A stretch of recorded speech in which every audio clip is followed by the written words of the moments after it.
Halo Binusian semua, hari ini kita bakal membahas bab 7 bagian landasan kesetiaan atau pengkhianatan dari buku Jonathan Haidt. Untuk learning outcome kita hari ini yaitu mengenai psikologi sosial dan juga landasan-landasan moralitas. Pada musim panas pada tahun 1954 terdapat seseorang bernama Muzaffar Sherif. Beliau berhasil meyakinkan 22 pasang orang tua kelas pekerja untuk membiarkan dia membawa putra-putri mereka yang berusia 12 tahun tanpa ditemani mereka selama 3 minggu. Nah, kenapa sih Muzaffar Sherif ini meyakinkan 22 pasang orang tua kelas pekerja untuk membiarkan putra-putrinya yang berusia 12 tahun untuk tidak ditemani selama 3 minggu? Sherif ini ingin menggelar salah satu penelitian paling terkenal dalam psikologi sosial dan salah satu yang paling kaya bagi pemahaman mengenai landasan-landasan moralitas. Sherif ini membawa anak-anak itu ke camp tersebut dalam 2 kelompok yang masing-masing terdiri atas 11 anak dalam 2 hari yang berturutan dan menempatkan mereka di bagian-bagian yang berbeda. Lalu selama 5 hari pertama setiap kelompok mengira bahwa mereka sendirian. Tetap saja mereka sibuk untuk menandai wilayah dan membuat identitas kesukuan.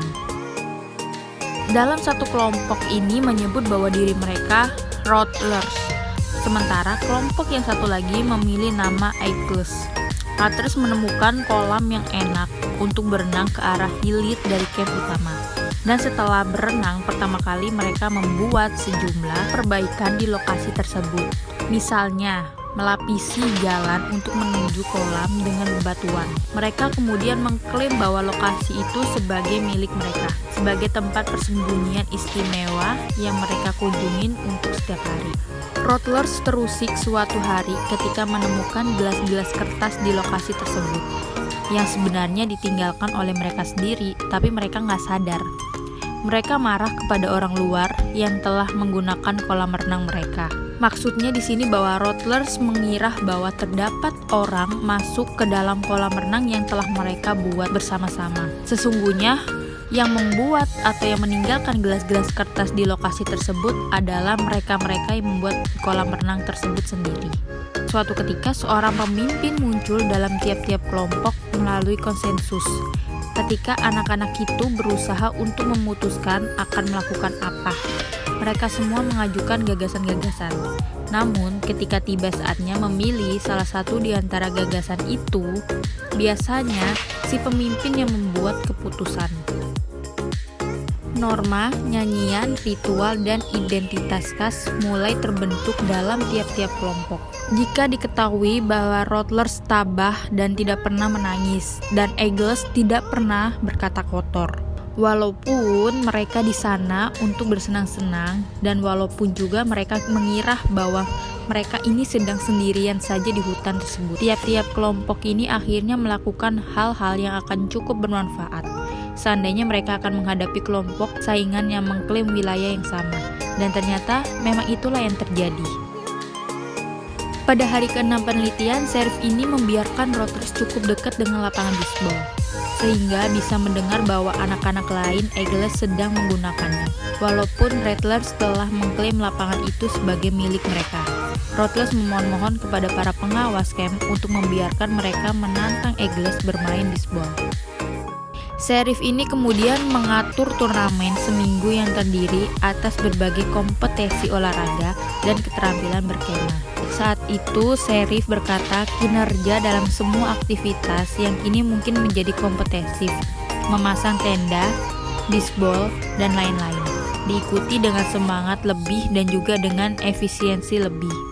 Kemudian kedua pihak membuat panji-panji dan menggantungkan di wilayah yang diperebutkan.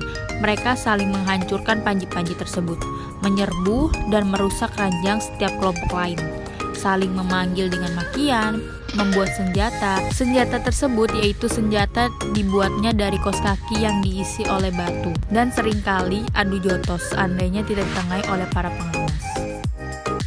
Selanjutnya kita bakal masuk ke rangkuman dari bab 7.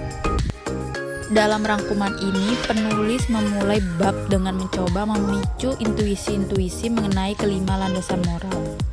Nah, penulis kemudian mendefinisikan sifat bawaan sebagai terorganisasi sebelum adanya suatu pengalaman. Seperti naskah pertama mengenai buku yang telah direvisi dengan seiring individu-individu bertumbuh besar dalam kebudayaan yang berbeda-beda.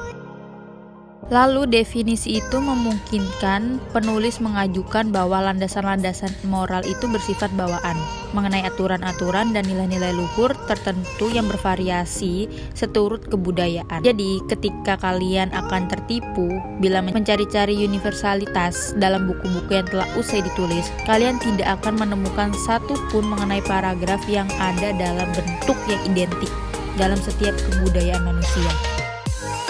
Selanjutnya di sini penulis telah mencoba membuat dan menjustifikasi 5 hipotesis.